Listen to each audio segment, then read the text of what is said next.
Hi, it's Mike Delsignore. In today's video, I want to talk about what are some of the common defenses to a DUI case in Massachusetts. And here are some of the things that I look for when deciding whether to take someone's case to trial or whether to take a plea. First thing we look at is what are the repercussions to the person.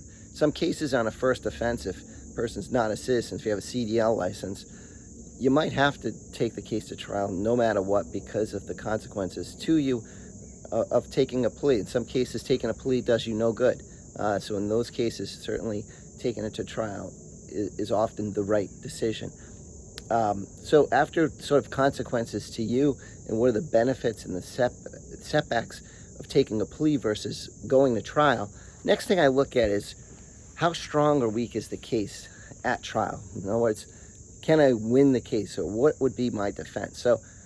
And I don't always know that at the arraignment, the first court date. Sometimes we need to look at the scene. Sometimes we need to get video evidence.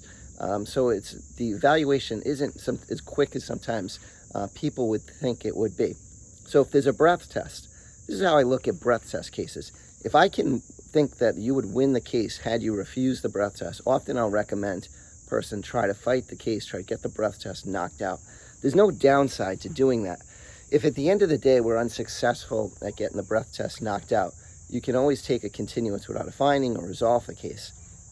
So there are ways to get a breath test knocked out. There's a lot of procedural requirements that officers don't often comply with. When there's video evidence, usually there's breaks or gaps in the observation period, there's deviations. Just this week, I had a breath test for a client, 0.12, excluded from evidence based on a failure to comply with the 15-minute observation period.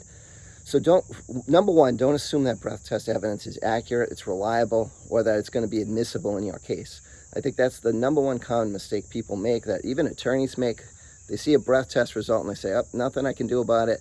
Got to have the client take a plea. That's absolutely wrong. If you look through our case results online, that list would probably be about half had we not fought cases with breath tests. A lot of people take the breath test. So if we couldn't win breath test cases, we wouldn't have the volume of reviews and case results that we do.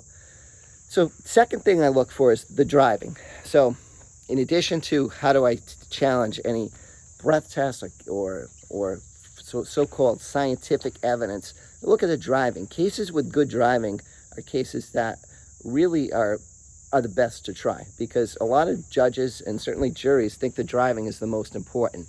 So when you have minor violations, when you have just failure to stay in the lane, minor speeding, inspection sticker, things like that don't show that you're driving unsafely, that's a big point for the defense.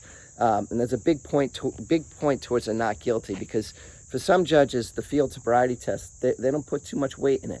Juries understand that these tests, on the side of the road, you couldn't balance on one leg with tractor trailers, cars going by, aren't necessarily an indication that you're under the influence of alcohol. So I look at the driving. The driving's a key aspect of the case. Second, I look at how did you do on all the tests that aren't considered tests. Let me explain to you what I mean by that.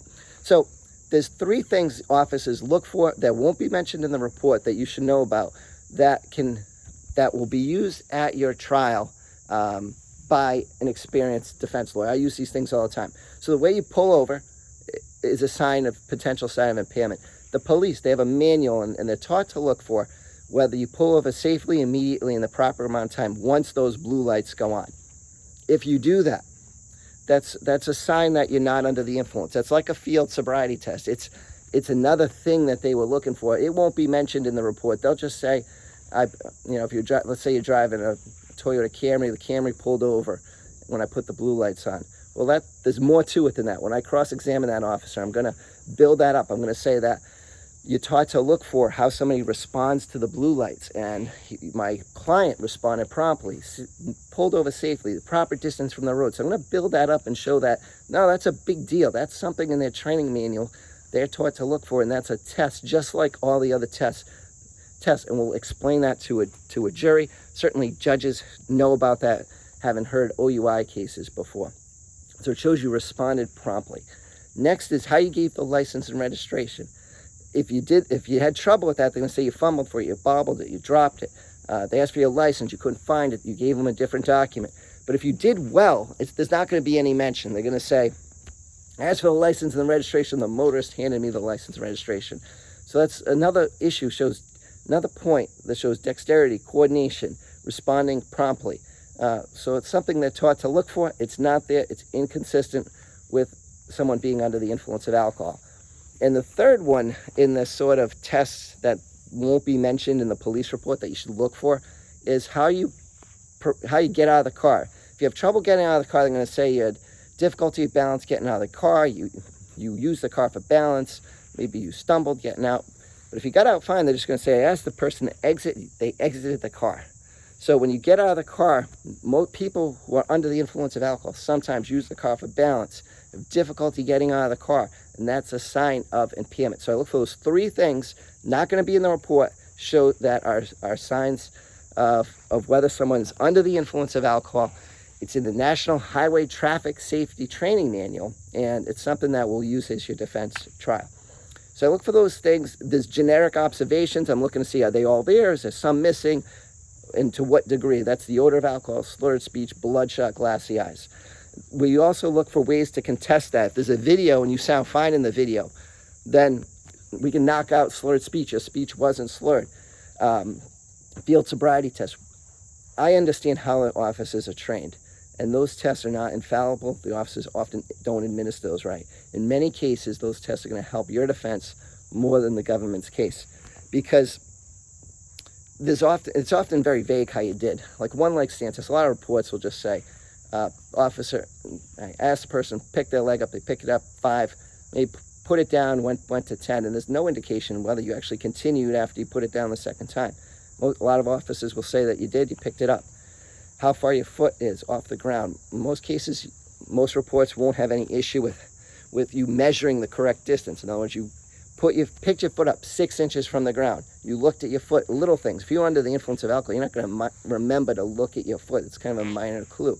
How you counted, that's also important. So we kind of look at the totality of it. We don't take their scoring that you said you failed. We sort of make our own scoring, and we'll show to the jury that under fair scoring, or if they did the test right, it wouldn't show impairment. Maybe you didn't do it perfectly, but that's because you were on the side of the road, you were tired, a lot of other reasons. So those are some of the key things I look for. And I think here's the biggest one.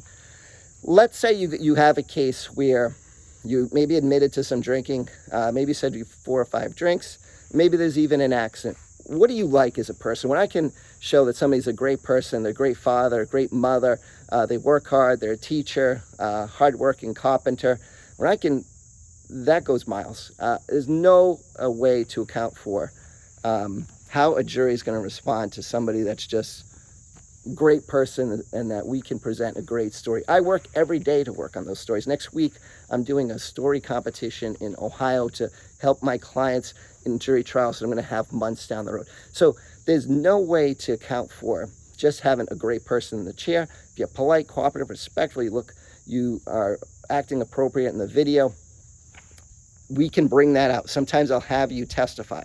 And when I can have someone testify and explain that they thought that they were fine, they didn't think they were under the influence, that they have kids, family, very difficult for the government to prove that case beyond a reasonable doubt.